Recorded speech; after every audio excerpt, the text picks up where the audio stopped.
Hello मेरे प्यारे बच्चों। Welcome back to creative tutorials creating futures. मैं हूं मरीन इंजीनियर साजिद खोद, आपका टीचर, आपका मेंटर और आपके सक्सेस जर्नी का साथी। बच्चों, आज हमारा ये चैप्टर नंबर 15 एरिया का लेक्चर नंबर 2 होने जा रहा है, जिसमें हम एरिया ऑफ अ पैरेललोग्राम सीखने वाले हैं।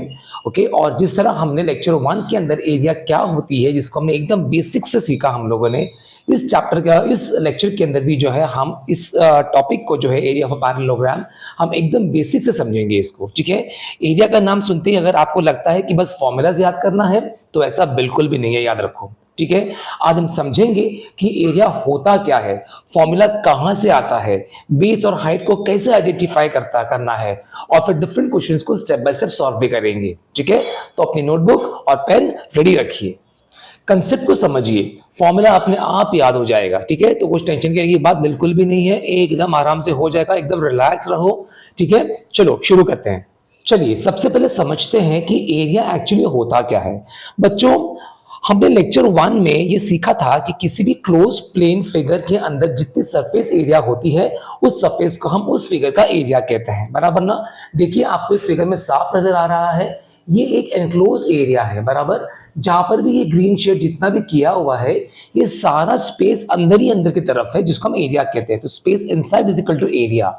देखो मैंने आप लिखा भी आप लोग के लिए, area is the amount of surface covered inside the closed figure. ठीक है, तो एक बात आपको याद रखना है कि area is the space inside the boundary, जिस बाउंड्री के अंदर की जो एरिया जो होगी, स्पेस जो होगा बेसिकली, वो एरिया होगा। ठीक है, और मैंने आपको उस लेक्चर मान में ये भी बताया था कि जो पूरा बाउंड्री के बाहर बाहर जो चलता है पूरा टोटल, वो होता है उसका पेरीमीटर। ठीक है, तो एरिया और पेरीमीटर में बिल्कुल भी कंफ्यूज नहीं होना है, मैंने उधर भी बताया था, इधर भी इसको क्लियर कर दिया। ठीक है, तो सिंपल वर्ड्स में अगर हम याद रखें, तो फिगर के अंदर की जगह होती है एरिया। जैसे अगर हमारे पास एक रेक्टेंगुलर टेबल है, ठीक है, जिसमें पढ़ाई वगैरह करते हैं ना, मैं वीडियो वगैरह बनाता हूँ आप लोग के लिए, अपना पूरा लेक्चर प्रिपेयर करता हूँ, एक टेबल है मेरा भी, करेक्ट। तो ये टेबल जो होता है, तो इस टेबल के ऊपर जितनी जगह है, जितनी सरफेस है, बराबर, वो उसकी एरिया रिप्रेजेंट करती है। तो इतना सिंपल है, ठीक है ना। अगर आपके पास एक मोबाइल स्क्रीन है, अभी मैं अपने मोबाइल से जो है ये वीडियो शूट कर रहा हूं, बराबर, तो इस मोबाइल के अंदर जितनी इसकी एरिया, जितना सपोज अगर ये मेरी स्क्रीन अगर है, तो जितना ये एरिया कवर करता है, अगर मैं इसको अगर रख दूं किसी के ऊपर, तो जितनी एरिया, जितनी जगह पर ये टच करके जो जगह यूज करने वाला है, वो एरिया है।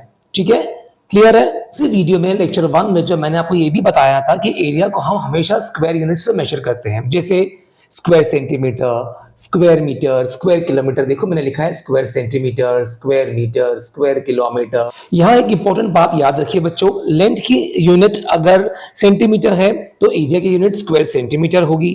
बिल्कुल इसी तरह अगर लेंथ मीटर में है, तो एरिया की यूनिट स्क्वायर मीटर में होगी। अगर लेंथ या डिस्टेंस का जो यूनिट जो है वो किलोमीटर में है, तो एरिया की यूनिट स्क्वायर किलोमीटर होगी, एटसेट्रा। बस यही चलता रहेगा। ओके, फीट्स वगैरह में भी आपको आएंगे अलग अलग, स्क्वायर फीट होता है ना, ये आप सुना रहेगा, स्क्वायर इंचेस, स्क्वायर फीट्स वगैरह होते हैं। तो जिस भी यूनिट में आपकी लेंथ या डिस्टेंस दी हुई होगी, बस उसको स्क्वायर आप लगा दोगे, तो आपको उतना square, square centimetre, square metre वगैरह वगैरह लगता चला जाएगा, इतना आपको याद रखना। अब आते हैं हमारे इंपॉर्टेंट टॉपिक पर, जो हम आज शुरू कर रहे हैं। अब तक जो हमने आपको बताया, वो लेक्चर 1 का जो एक रिकैप मैंने आपको दी थी कि वहां हमने क्या क्या किया हुआ है। अब हमारा ये वीडियो का जो असली पार्ट जो यहाँ पे शुरू हो रहा है, ठीक है बच्चों, हम इस टॉपिक में सीखेंगे किस तरह एक पैरेललोग्राम की एरिया फाइंड करते हैं। इस फिगर में हमें मेनली दो चीजें आइडेंटिफाई करनी है, एक तो बेस और एक है एरिया। ओके, क्या बताया मैंने, एक है बेस और एक है हाइट। ठीक है, तो ये दो चीजें हैं, गलती से मैंने पहले आपको एरिया बता दिया। ओके, वो एरिया नहीं है, वो जो है बेस और हाइट। ठीक है, एक हम बेस फाइंड करेंगे और एक हाइट फाइंड करेंगे।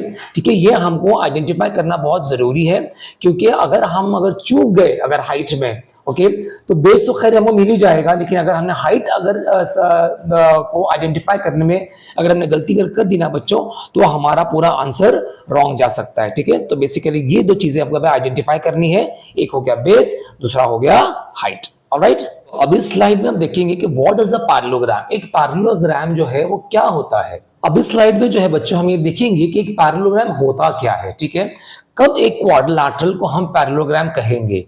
तीन चीजें अगर आपको नजर अगर आ जाए, तो हम उस क्वाड्रिलैटरल को पैरेललोग्राम कहते हैं। सबसे पहला क्या है, a parallelogram is a quadrilateral in which both pairs of opposite sides are parallel. ठीक है, आपको इस फिगर में दिख रहा है, देखो ये AD और BC ये ऑपोजिट साइड्स है और एक दूसरे को पैरेलल है। दूसरी साइड AB और DC ये दूसरा पेयर साइड का है जो पैरेलल है, बराबर। तो ये पैरेलल है, ठीक है। अगर ये आपको अगर दिख जाए तो आपका एक साइन जो है वो पूरा हो गया। दूसरी सिग्नेचर क्या है, दूसरी साइन क्या है, इंडिकेशन क्या है, opposite sides are equal in length, ठीक है। तो चूंकि हमने देख लिया कि AD और BC ये दोनों ऑपोजिट है, तो अगर ये दोनों का अगर मेजर्स अगर इक्वल अगर होगा, उसी तरह AB और DC, ओके, AB और DC ये दोनों जो है ये भी ऑपोजिट साइड से, अगर इनका मेजरमेंट भी अगर इक्वल अगर आ रहा है तो हमारी दूसरी निशानी जो है वो भी हमें मिल जाती है। तीसरा साइन क्या है, ऑपोजिट एंगल्स आर इक्वल, ठीक है। आपको देखो ये एंगल A और ये एंगल C ये दोनों एंगल्स एक दूसरे के ऑपोजिट है। अगर ये दोनों का मेजर अगर इक्वल अगर है, उसी तरह एंगल B और एंगल D ये दोनों का भी एंगल का मेजरमेंट्स अगर इक्वल अगर है तो हम ये कहते हैं कि ऑपोजिट एंगल्स आर इक्वल। तो ये तीसरी निशानी हो गई। अगर ये तीनों निशानियां अगर हमको अगर मिलते हैं किसी भी क्वाड्रिलैटरल के अंदर, तो हम ये कहते हैं कि वो क्वाड्रिलैटरल जो है पैरेललोग्राम है, ठीक है। So in this quadrilateral ABCD you can see quadrilateral ABCD is a parallelogram. Why? क्योंकि ये तीनों भी चीजें जो है, ठीक है, ऑपोजिट साइड्स का पैरेलल होना, ओके, ऑपोजिट साइड्स का इक्वल मेजर होना और ऑपोजिट एंगल्स इक्वल होना या इक्वल मेजर के होना, ये तीनों चीजें हमको इसके अंदर मिलती है, जिससे हमारा ये क्वाड्रिलैटरल एक पैरेललोग्राम बन जाता है। या इस स्लाइड के अंदर हम एक क्वाड्रिलैटरल देख रहे हैं। मान के चलते कि ये क्वाड्रिलैटरल ABCD जो है वो एक पैरेललोग्राम है, ठीक है। अभी पैरेललोग्राम के अंदर हम किसी भी एक साइड को बेस मान सकते हैं, ठीक है। जैसे कि मान लो अगर मैंने अगर AB को बेस अगर मान लिया तो दिख रहा है आपको DE जो है ये हाइट बन जाती है। और उसी तरह अगर मैंने अगर ED को अगर बेस माना, इसको अगर मैंने बेस मान लिया तो AE जो है ये मेरा बन जाता है हाइट। देखो मैंने यहाँ पे दोनों पॉइंट्स में जो है अलग अलग बेस बता के रखा हुआ है आपको, ठीक है। तो जिस तरह आपका बेस सिलेक्ट करोगे ना, उसके हिसाब से आपकी करस्पॉन्डिंग हाइट भी चेंज होती रहेगी, ठीक है। तो कुछ पॉइंट्स मैंने आपके लिए रखा हूं, देखो। In a parallelogram any one side can be taken as base. जैसे मैंने बताया आपको, एक बार मैंने बेस AB लिया और एक बार साइड बेस मैंने DE लिया। उसी तरह आप जो है DC को भी बेस बना सकते हो, ऐसा कुछ नहीं। अगर आपने DC को अगर बेस बना लिया तो यहाँ आपकी हाइट आएगी जो बनानी पड़ेगी आपको, ठीक है। तो आप बेस किसी भी एक साइड को बना सकते हो, ठीक है। दूसरी बात क्या है, अब जब हम हाइट की बात करते हैं तो ये समझना होगा कि हाइट एग्जैक्टली है क्या, ठीक है। तो हाइट जो होता है एक परपेंडिकुलर डिस्टेंस है, ठीक है, किसके बीच में, जो बेस जिसको हमने बनाया है उस लाइन से लेकर के जो उसकी ऑपोजिट साइड है, बराबर ना, वो ऑपोजिट साइड से लेके उसकी बेस तक का जो डिस्टेंस जो है ये होता है परपेंडिकुलर हाइट। इसको आप हाइट बोल लो या परपेंडिकुलर हाइट बोल लो, एक ही मतलब है, ठीक है।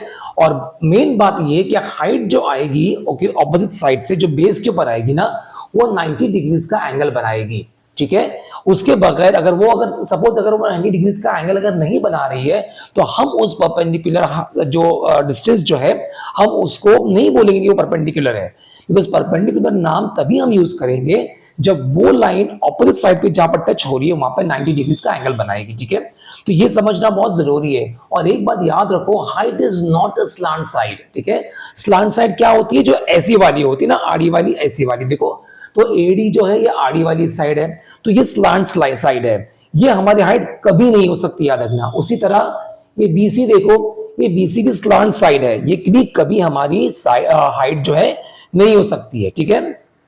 तो हाइट परपेंडिकुलर होना बहुत जरूरी है। देखो अगर मान के चलते कोई बच्चा अगर AD को अगर हाइट बोलता है तो देखो AD जो है ये बेस AB के साथ में ये एंगल बनाता है, और ये एंगल कौन सा एंगल है, एक्यूट एंगल है, और एक्यूट एंगल 90 डिग्री से कम है, बराबर ना।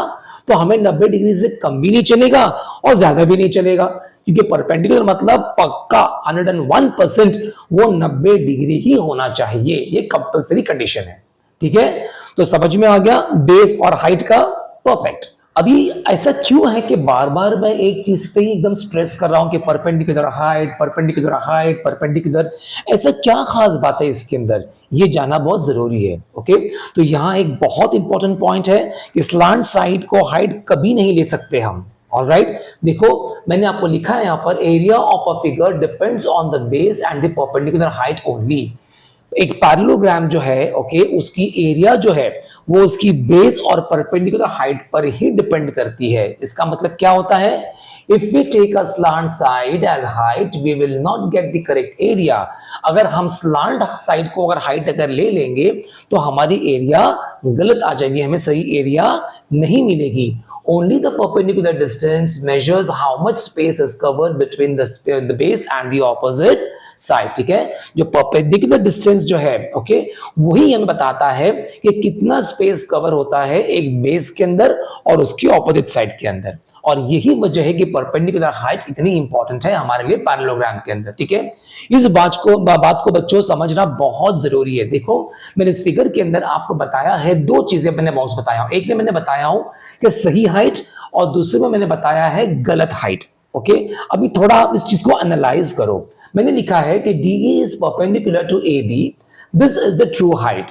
इस केस में एरिया बन जाती है बेस इनटू हाइट. ठीक है, अब ये फॉर्मूला मैं पहले में आपको दे रहा हूं मैं आपको, लेकिन आने वाले आगे स्लाइड्स में मैं आपके लिए और क्लियर कर दूंगा उसको कि एक्चुअल में वो फॉर्मूला कैसे आ रहा है. तो फिलहाल आप टेंशन बिल्कुल भी मत लो, आप फिलहाल खाली फोकस रखो कि परपेंडिकुलर हाइट के ऊपर और स्लांट साइड के ऊपर क्या डिफरेंस है इसके अंदर. ठीक है, तो देखो आपको ये DE दिख रहा है जो परपेंडिकुलर है.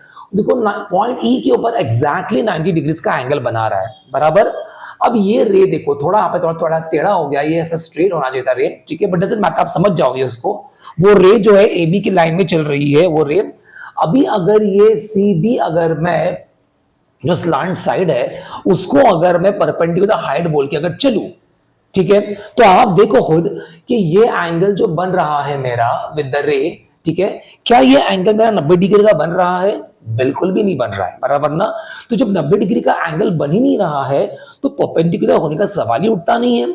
इसका मतलब ये मेरी साइड जो है ओके CB ये वाली या BC ये हमारी स्लांट साइड है और ये हमारी हाइट कतई नहीं हो सकती. ठीक है, और ये है हमारी करेक्ट हाइट. क्यों? क्योंकि वो हमारे ये हाइट जो है ये जो डिस्टेंस जो है ये एग्जैक्टली परपेंडिकुलर है हमारे B के साथ में, ये 90 डिग्री का एंगल बना रही है एट पॉइंट E. ऑलराइट, इतना मत समझ में आ गया. अब की पॉइंट देखो क्या है, always use the perpendicular height and not the slant side, जो मैं आपको बार बार बोल रहा हूं. ठीक है, बिकॉज ये पार्ट जो हमारा लेक्चर 2 जो है ना इसमें इसका समझना बहुत जरूरी है. ऑलराइट बच्चों, अभी इस स्लाइड के अंदर हम देखेंगे कि जो पैरेललोग्राम जो है जिसकी हम बात कर रहे हैं उसकी एरिया का जो फॉर्मूला है वो किस तरह डिस्कवर हुआ. चलो एक बात बताऊं बच्चों आप लोग को कि बच्चे जो होते हैं ना बहुत क्रिएटिव होते हैं. ठीक है, इनको ना एक्टिविटीज बड़ी मजा आती है इनको इसके अंदर. तो मैंने सोचा क्यों ना एक एक्टिविटी आपके सामने लाई जाए जिससे आप लोगों को भी मजा आए. चलो तो शुरू करते हैं फटाफट. सबसे पहले आप क्या करेंगे, आप जो है एक पेपर के ऊपर है ना एक पैरेललोग्राम बना लो. ठीक है, ये आपको दिख रहा है पैरेललोग्राम. देखो मैं आपको दिखाऊं ये वाला जो फिगर स्टेप नंबर 1. ठीक है, स्टार्ट विद द पैरेललोग्राम. सबसे पहले आप एक पैरेललोग्राम ABCD ये जो इस शेप का जो है ना ये बना लो वहां पे. ऑलराइट, और फिर क्या करेंगे आप, उसके बाद जो है आप पॉइंट D से एक परपेंडिकुलर E जो है इसको ड्रॉ कर लो. अच्छा, हम ये सब क्यों कर रहे हैं? क्योंकि ऐसा करने से हमें ये पता चलेगा कि पैरेललोग्राम और रेक्टेंगल की एरियाज अलग अलग ना होते हुए बिल्कुल सेम होती है ना. बड़े मजे की बात. अब स्टेप 2 में आप क्या करोगे, cut of the triangular part. ठीक है, ये जो आपको पार्ट दिख रहा है ट्राइंगल AEB या DEA जो भी बोल लो, बराबर ना, इसको काट लीजिए पहले. ऑलराइट, अब इसको काटने के बाद स्टेप 3 में हम क्या करेंगे, move the triangle to the other side. कैसे मूव करेंगे इसको, इस काटे हुए ट्राइंगल को दूसरी तरफ मिलाइए कुछ इस तरह कि एक तरफ की स्लांट साइड AD जो है ना वो दूसरी तरफ की स्लांट साइड BC के साथ मिल जाए. समझ में आ रहा है? तो AD जो ऐसा वाला है ना वो BC का जो ये वाला ऐसा वाला पार्ट है उसके साथ आप मिला दीजिए. ऑलराइट, इतना कर लिया आप लोगों ने. अब आता है हमारा step number 4, we get a rectangle. तो ऐसा करने से आप देखेंगे कि एक रेक्टेंगल बनके तैयार हो गया है. देखा बच्चों कैसा हमने पैरेललोग्राम को रेक्टेंगल में कन्वर्ट कर दिया. ओके चलो, तो यह मजे की बात ही है, बराबर ना. आपने देखा जो आपने पहले पैरेललोग्राम बनाया था कैसे उसको काटम कुटी करके यहां वहां चिपका करके जो है उसका एक रेक्टेंगल तैयार हो गया. और हमने प्रीवियस स्टैंडर्ड्स में ये पढ़ रखा है कि रेक्टेंगल की एरिया क्या होती है. बस अभी उसी से हम आगे बढ़ेंगे हमारे पैरेललोग्राम की एरिया की तरफ. देखो कितना मजेदार चीज है वो. अभी हमने कुछ देर पहले प्रीवियस स्लाइड में हमने देखा कि किस तरह हमने एक पैरेललोग्राम को एडिक्वेटली कट किया और जो कटिंग वाली पार्ट जो है उसको थोड़ा रीअरेंज करके हमने उसका एक रेक्टेंगल बना लिया. इसका मतलब हम ये कहते हैं कि पैरेललोग्राम के अंदर ही हमारा रेक्टेंगल छुपा हुआ है, बराबर ना. तो अगर ऐसा अगर है तो जो एरिया रेक्टेंगल की होगी वही सेम एरिया होगी पैरेललोग्राम की, है कि नहीं. तो और हमने ये सीखा है प्रीवियस स्टैंडर्ड्स के अंदर कि एरिया ऑफ अ रेक्टेंगल क्या है, area of rectangle is equal to length into breadth, okay, या फिर आप बेस इनटू हाइट भी बोल सकते हो, ठीक है। किसी बुक्स में आपको लेंथ और ब्रेड्थ मिलेगा, किसी में आपको बेस और हाइट मिलेगा, एक ही मतलब है। तो इसलिए अब हम कहेंगे कि area of a parallelogram is equal to base into height, या शॉर्ट में आप लिख लो A is equal to B into H, ठीक है। या तो मैंने आपके लिए फुल वर्ड लिखा है, समझ में आना चाहिए इसके, लेकिन आप एरिया के लिए A लिखो, ओके, बेस के लिए B लिखो और हाइट के लिए H लिखो, बस हो गया। लेकिन फॉर्मूला याद करने से ज्यादा इंपॉर्टेंट है ये समझना कि फॉर्मूला में हाइट कौन सी लेनी है। अगर फिगर टिल्टेड है तब भी टेंशन बिल्कुल नहीं लेनी है, ठीक है। बस पहले बेस आइडेंटिफाई कर लो, ठीक है। देखो इस फिगर में मैंने इसको बेस लिया हुआ है, जैसे मैंने इसको बेस ले लिया मेरी हाइट ये बन गई, बराबर। अब जो है ना इस स्लाइड पे हम कुछ फिगर्स देखते हैं, ऑलराइट। देखो यहाँ पे अलग अलग फिगर्स मैंने बना के दिखाया हुआ है आपको, है ना, है तो सारे पैरेललोग्राम की शेप्स अलग अलग है, ओके। तो बच्चों इतना याद रखना, पैरेललोग्राम जो है ना किसी भी डायरेक्शन में हो सकता है, कभी वो सीधा दिखेगा, कभी वो स्लांट दिखेगा, कभी वो ऐसा होगा, लेकिन रूल जो है वो हमेशा सेम ही रहेगा। जिस साइड को आप बेस मानोगे उसका जो करस्पॉन्डिंग परपेंडिकुलर डिस्टेंस जो होगा उसको हाइट माना जाएगा, ठीक है। इसके लिए सिर्फ फिगर देखकर ये मत सोचिए कि जो साइड वर्टिकल है वही हाइट है, ठीक है। तो आपको बराबर से देखना पड़ेगा। सबसे पहला काम आपका होगा कि आपको आइडेंटिफाई करना है कि आपका बेस कहां पर है। एक बार आपने बेस को आइडेंटिफाई कर लिया तो बस आपका काम खत्म हो जाएगा। उसी का करस्पॉन्डिंग जो परपेंडिकुलर डिस्टेंस जो होगा वो आपकी हाइट होगी। जैसे देखो मैं आपको दिखाऊं, यहाँ पर इसमें देखो हमारा ये बेस है तो ये परपेंडिकुलर हाइट है, इस फिगर में हमारा ये बेस है तो ये हाइट होगा। देखो अभी दोनों जगह पर बेस का भी मेजरमेंट्स अलग अलग है, हाइट का मेजरमेंट्स भी अलग अलग है। एक जगह पर हमारा पहले फिगर के अंदर यहाँ पर देखो हमारा पैरेललोग्राम एकदम दबा हुआ है, बराबर। सेकंड फिगर के अंदर इसके अंदर देखो ऐसा ऊंचा हो गया है हमारा पैरेललोग्राम, करेक्ट ना। तो उससे हमें बिल्कुल भी फर्क नहीं पड़ेगा। तीसरे में देखो थोड़ा और मीडियम साइज का लेकर आ गया हूं, तो जहां पर ये हमारा बेस है तो करस्पॉन्डिंग परपेंडिकुलर हाइट जो है, डिस्टेंस जो है वो हमारी हाइट बन जाएगी, ठीक है। और फिर जो है हमको जब एक बार बेस और हाइट हमने आइडेंटिफाई कर लिया तो बस area is equal to base into height, formula लगाना है, आंसर निकालना है। तो इस स्लाइड में जो है ना, तो याद रखना बच्चों, जब भी आप बेस चेंज करोगे तो करस्पॉन्डिंग हाइट भी चेंज होगी, करेक्ट। और ये कंसेप्ट को याद रखना क्योंकि आगे के क्वेश्चंस में बहुत काम आने वाला है ये। अब ये पार्ट जो मैंने आप लोग के लिए जो हाईलाइट किया हूं, ओके, इसमें आपको दिख रहा है, ओके, मैंने लिखा है कि multiple basis same area, okay, मैंने लिखा है multiple basis same area, okay. और लिखा है मैंने a parallelogram has two pairs of opposite sides so it can have two different basis and corresponding heights. और फिर उसको मैंने थोड़ा और क्लियर किया उसको लिख करके नीचे, that if AB is the base, height is what H1 that is DE। अगर मैंने AB को अगर मैंने बेस मान दिया तो DE मेरी हाइट बन जाती है। क्यों? क्योंकि DE जो है उस केस में मेरी परपेंडिकुलर डिस्टेंस बन रही है, बराबर ना। उसी तरह अगर मैं थोड़ा चेंज कर दूं और अगर मैं बेस को नहीं भाई AB मेरा बेस नहीं है, मैं मानता हूं कि मेरा बेस जो है DC है, अगर ये मेरा बेस DC है तो थोड़ा यहाँ पर प्रिंट नहीं हुआ, ये DC है, ठीक है, ध्यान रखना ये DC है, ठीक है। अगर DC मेरा अगर बेस अगर है तो मेरा हाइट हो जाएगा H2, वो है BF या FB, ऑलराइट, समझ में आ रहा है। तो देखो जिस तरह हम जब भी हम जो है बेस को हम आइडेंटिफाई करेंगे, जिसको भी हम बेस मानेंगे उसके हिसाब से हमारी हाइट जो है वो बदल जाएगी, बराबर। तो एक केस में हमारी हाइट थी DE, सेकेंड केस में हमारी हाइट आ गई BF, ऑलराइट। तो इसी तरह जो है आपका जो है बेस के हिसाब से आपकी हाइट चेंज होती रहेगी। लेकिन याद रखना जो मेन बात जो है ना वो ये बात है, but area remains the same, ठीक है। क्योंकि एरिया जो है हमने पहले कुछ स्लाइड्स में देखा हुआ है, कुछ स्लाइड्स पहले, कि एरिया जो है उसकी परपेंडिकुलर हाइट जो है, ठीक है, जो बेस और ऑपोजिट साइड के बीच का जो डिस्टेंस जो है ना वो डिसाइड करती है उसकी एरिया कितनी होगी, ऑलराइट। इसलिए हाइट भले में ये हो या ये हो, हमारे फिगर को उससे फर्क बिल्कुल नहीं पड़ेगा, हमारे एरिया जो है सेम ही रहेगी। समझ में आ गया? चलो आगे बढ़ते हैं। जो है ना हम कंसेप्ट्स को क्वेश्चंस के थ्रू समझते हैं। सपोज मान के चलो कि हमें एक पैरेललोग्राम का बेस और हाइट दिया हुआ है और हमको एरिया पूछ रहा है, ठीक है, फाइंड करने के लिए। तो सबसे पहले हम क्या लिखेंगे? सबसे पहले हम लिखेंगे गिवन क्या क्या है। तो हम लिखेंगे given base is equal to जितना भी दिया हुआ रहेगा, उसके नीचे हाइट इज इक्वल टू जो भी दिया हुआ होगा।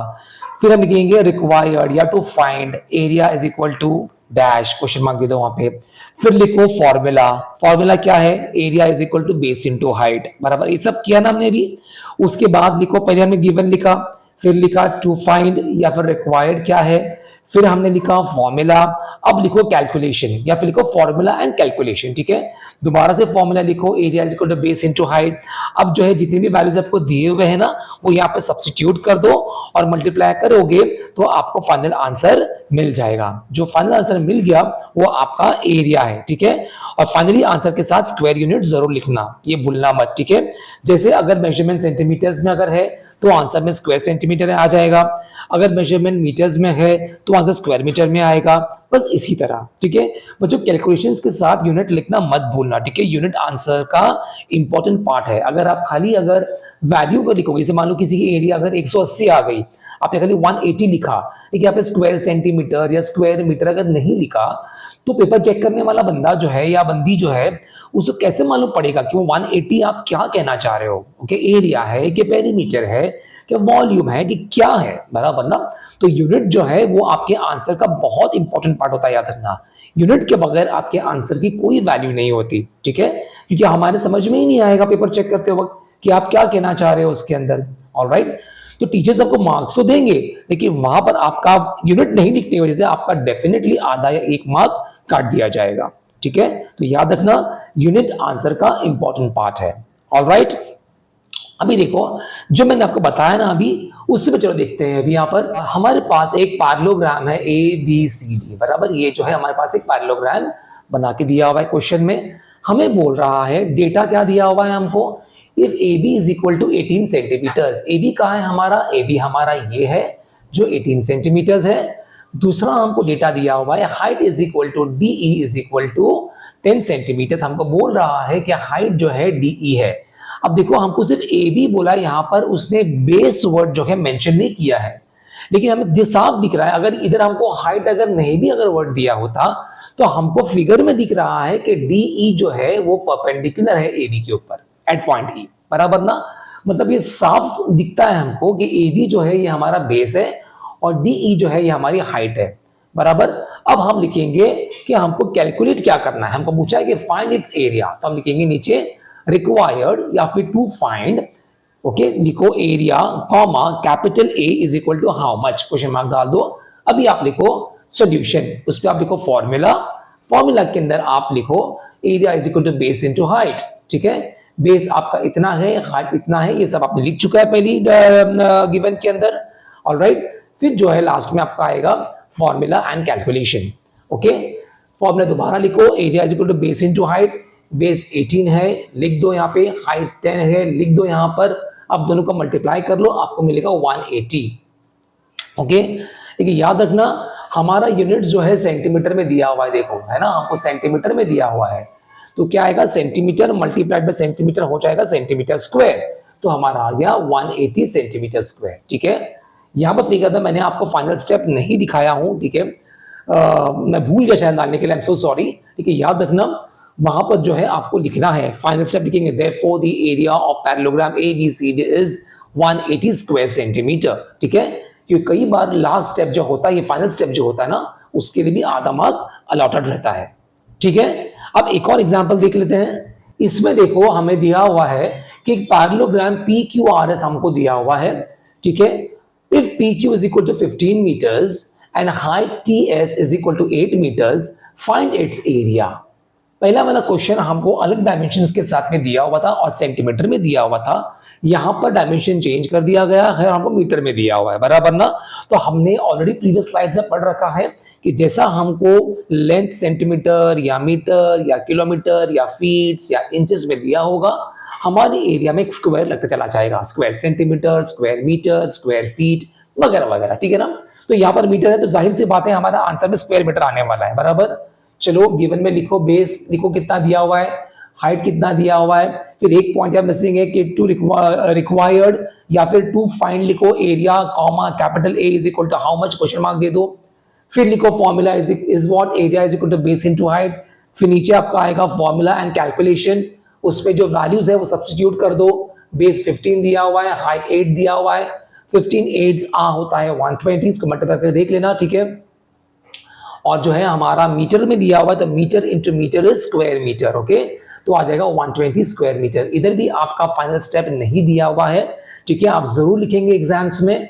Therefore the area of parallelogram PQRS is 120 square metre. और यहां पर आपका ये क्वेश्चन जो 2 मार्क का जो है ना वो पूरा कंप्लीट हो जाएगा और फुल मार्क्स आपको मिलेंगे। फिर समझ में आया? बहुत सिंपल है। तो यहाँ पे मैंने आपको कुछ एग्जांपल्स दिया हुआ प्रैक्टिस करने के लिए। देखो 1 2 ये दिया हुआ मैंने आपको, ठीक है। फिगर मैंने आपको बना के दिया हूं, उसमें बेस क्या है, हाइट क्या है, सब मेंशन किया हुआ है। आपको उसके वैल्यूज भी दिया हुआ मैंने।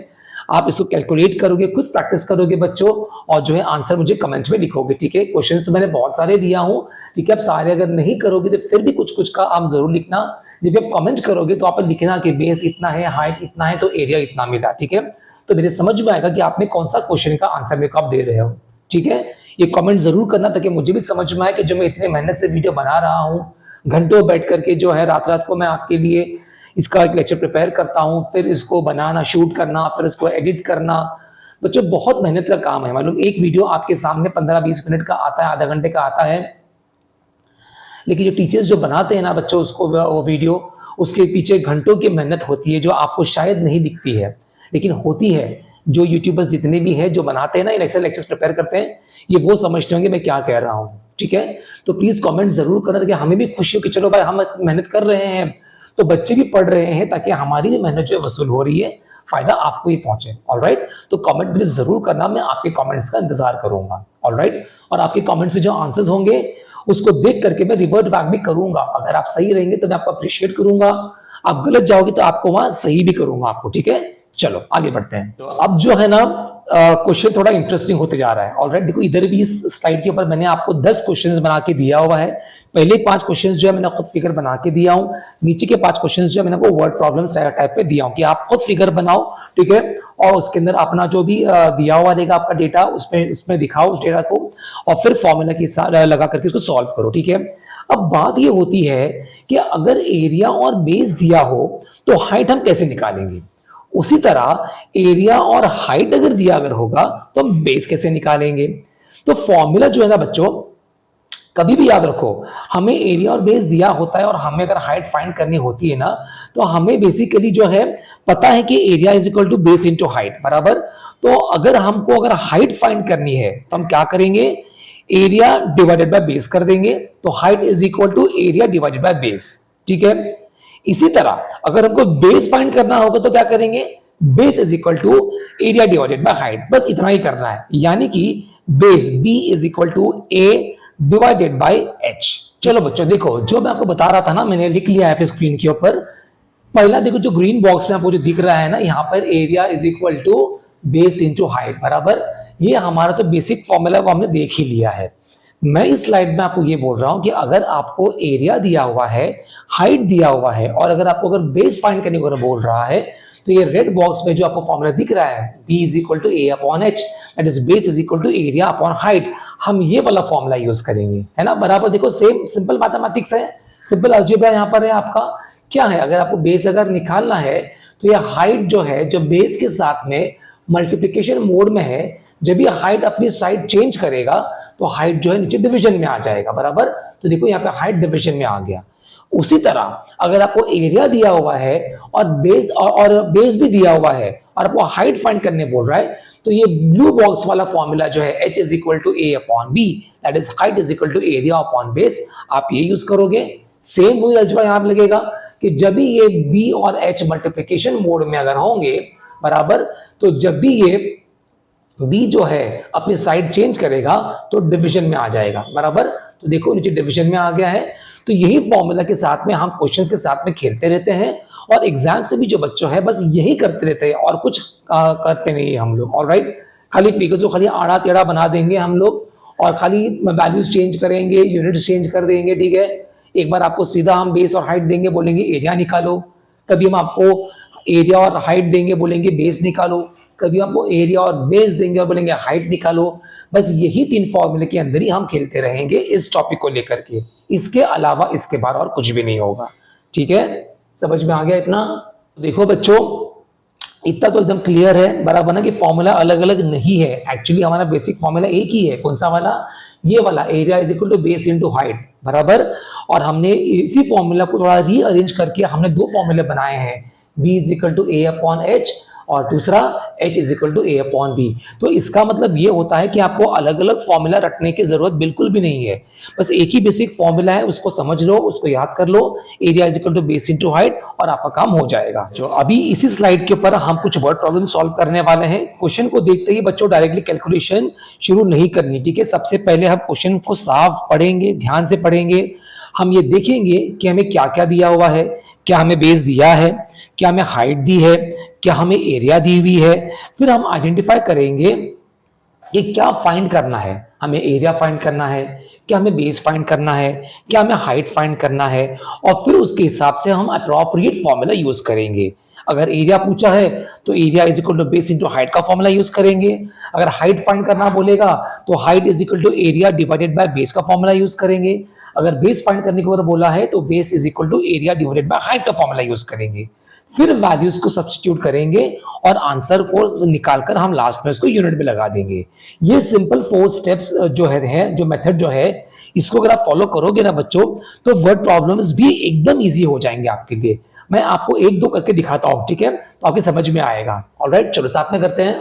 अभी देखो यहाँ पे इस क्वेश्चन में जो आपको दिख रहा है, क्वेश्चन नंबर 6 के अंदर दिया हुआ है the base of a parallelogram is 25 centimetre and the perpendicular height is 12 centimetre, find its area. तो देखो रफली मैंने आपको एक फिगर बना के दे दिया है, थोड़ा मेरा बराबर से नहीं आया फिगर, ठीक है, बिकॉज स्क्रीन पे मुझे है ना सपोर्ट नहीं मिल रहा है बराबर से इसके लिए, और स्टाइलस से का बनाना है, ठीक है। आप जब बुक पे बनाओगे तो आप ध्यान से बनाना, ठीक है। तो मैंने आपको बता दिया कि पैरेललोग्राम ABCD दिख रहा है मुझे, यहाँ पे बेस जो है 25 सेंटीमीटर मैंने बताया हूँ BC को, और हाइट AE मैंने बताया हूँ 12 सेंटीमीटर है। मुझे बोल रहा है कि इसकी एरिया निकालो, ठीक है ना। तो देखो जब भी मेरे को बेस दिया हुआ है, मुझे हाइट दिया हुआ है, इसका मतलब क्या करने वाला हूं मैं, मुझे साफ क्लियर है कि मैं जो है फॉर्मूला यूज करने वाला हूं, area is equal to base into height. बस 25 12 को मल्टीप्लाई करो, जो भी उसका आंसर आएगा उसके साथ में यूनिट लगा दो, क्योंकि सेंटीमीटर दिया तो स्क्वायर सेंटीमीटर आएगा। फिर उसके बाद final step for the area of parallelogram ABCD is, जितना भी आपका आएगा स्क्वायर सेंटीमीटर। क्वेश्चन पूरा हो गया, ठीक है। अब मैं आपको एक दिखाता हूं जहां पर हमें बेस निकालना है, फिर एक दिखाता हूं जहां हमको हाइट निकालना है, ठीक है। अब ये क्वेश्चन नंबर 7 देखो, क्वेश्चन मुझे बोल रहा है the area of a parallelogram is 210 square centimetre and the base is 15 centimetre, find the perpendicular height. तो मैंने आपके सामने एक पैरेललोग्राम बनाया हुआ है, इसका नाम मैंने दे दिया PQRS, बराबर। यहाँ पे मेरे बेस 15 सेंटीमीटर दिखा दिया है, ठीक है, मैंने सेंटीमीटर लिखा नहीं हूं, आप लिख देना। ऑलराइट, एरिया आपको 210 दी हुई है, यहाँ देखो मैंने लिख दिया गिवन के अंदर, ओके।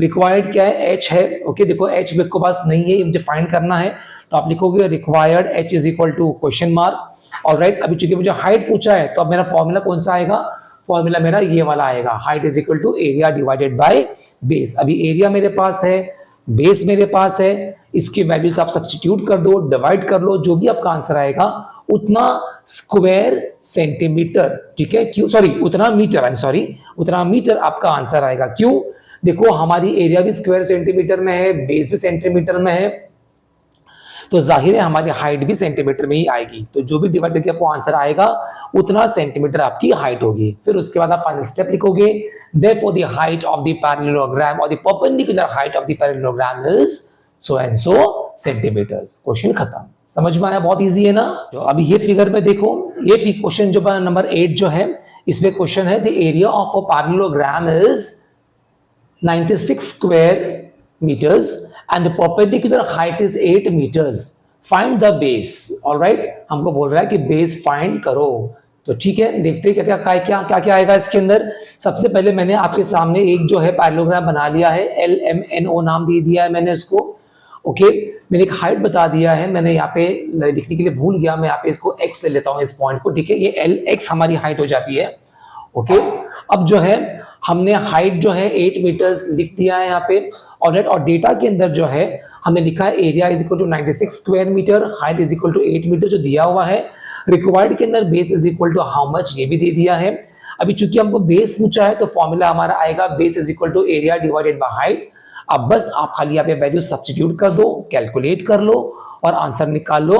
ठीक है, देखो एरिया हमारी स्क्वायर मीटर में है, हाइट हमारी मीटर में है, तो जो भी कैलकुलेशन के बाद आपको आंसर आएगा बेस का वो भी आपका मीटर में ही होगा। ठीक है, तो जितना भी आएगा उतना मीटर्स आपकी बेस की वैल्यू है। ठीक है, और उसके बाद फिर आपका फाइनल स्टेप आएगा, therefore the base of the parallelogram is so and so metres, और यहाँ क्वेश्चन पूरा हो जाएगा। ठीक है, तो मैंने आपको तीनों टाइप के बता दिया। जहाँ पे बेस और हाइट दिया हुआ होगा आपको एरिया निकालनी है, एरिया और बेस दिया हुआ है हाइट निकालना है, एरिया और हाइट दिया हुआ है बेस निकालना है। तीनों टाइप के क्वेश्चंस मैंने कवर कर लिया है।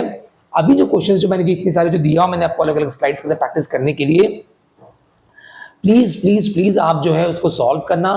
ठीक है, और जो है मुझे कमेंट करना आंसर में। ठीक है, और जब भी कमेंट करोगे तो मुझे क्वेश्चन का डेटा जो है एरिया हाइट है तो बेस में मुझे इतना मिला है, ठीक है, वगैरह ये सब मुझे लिखना, तब मुझे समझ में आएगा कि आप आंसर कौन सा दे रहे हो। ठीक है, just don't give me question numbers, खाली क्वेश्चन नंबर्स देखे मुझे समझ में नहीं आएगा मेरे को वो। ठीक है, क्योंकि अलग अलग स्लाइड्स के ऊपर करीबी सेम नंबर मिलेंगे आपको इसके लिए। ठीक है, तो इससे जो है आपकी प्रैक्टिस होती रहेगी और आपको कॉन्फिडेंस बिल्ड होता रहेगा। ये बच्चों देखो अभी स्लाइड के अंदर जो है मैंने आपको दो बॉक्सेस जो है हाईलाइट किए, एक पर्पल में और एक ग्रीन के अंदर, और इसको आपको समझना होगा कि अब तक जो हमने पढ़ा है उसका एक इंपॉर्टेंट ऑब्जर्वेशन क्या है। पैरेललोग्राम में हम किसी भी साइड को बेस कंसिडर कर सकते हैं, लेकिन लेकिन लेकिन याद रखिए बेस चेंज करते ही उसकी करस्पॉन्डिंग परपेंडिकुलर हाइट भी चेंज हो सकती है।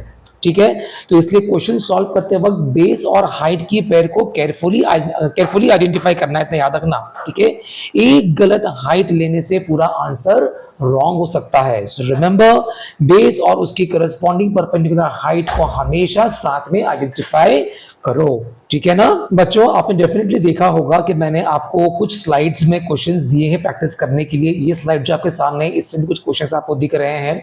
ओके, अब मैं चाहता हूं कि आप हर क्वेश्चन में सबसे पहले खुद आइडेंटिफाई करें कि गिवन क्या है, फाइंड क्या करना है, कौन सा फॉर्मूला यूज होगा, कैलकुलेशन क्या होगी, यूनिट क्या होगी। अगर आप ये 5 स्टेप्स फॉलो करेंगे तो आपकी problem solving ability definitely improve हो जाएगी। ठीक है, तो मैं चाहता हूं कि आप खुद करो ताकि जो है आपके लिए आसानी हो। ओके, और जो कॉन्फिडेंस बिल्ड करने के लिए आपको बहुत ही काम का होगा। तो बच्चों अब तक हमने देखा कि पैरेललोग्राम का एरिया मेनली बेस और करस्पॉन्डिंग हाइट पर डिपेंड करता है, बराबर ना। अगर बेस सेम है और हाइट इंक्रीज होती है तो एरिया भी इंक्रीज होगा, जाहिर सी बात है, और अगर हाइट डिक्रीज होती है तो एरिया भी डिक्रीज होगा। इसके लिए हम ये कह सकते हैं कि एरिया जो है ना वो बेस और हाइट को डायरेक्टली प्रोपोर्शनल है।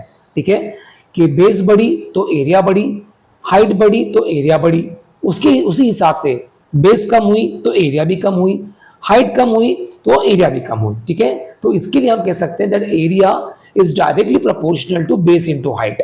ऑलराइट, यानी बेस और हाइट दोनों एरिया को अफेक्ट करते हैं। ठीक है, अब फटाफट से क्विक रिवीजन कर लेते हैं। ओके, आज के कंसेप्ट को एक बार देखते हैं क्या क्या पढ़ा हमने पढ़ा। सबसे पहले हमने ये पढ़ा कि एरिया का मतलब है कि फिगर के अंदर कवर होने वाली सरफेस। फिर हमने ये पढ़ा एरिया की यूनिट स्क्वायर होती है। फिर हमने पैरेललोग्राम की एरिया पढ़ी हम लोगों ने कि area is equal to base into height. फिर हमने फोर्थ पॉइंट हमने ये पढ़ा कि हाइट हमेशा बेस से परपेंडिकुलर होता है।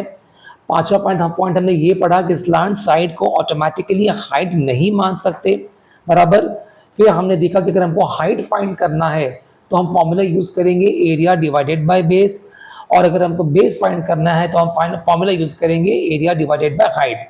और सबसे इंपॉर्टेंट, फॉर्मूला रटने के बजाय कंसेप्ट समझना है। बच्चों इतनी मेहनत करने के बाद आखिर हम हमारे लास्ट स्लाइड पर आ चुके हैं। ठीक है, अब जो है हम एरिया चैप्टर के नेक्स्ट इंपॉर्टेंट कंसेप्ट जो है रोम्बस, उसकी तरफ हम मूव करने वाले हैं।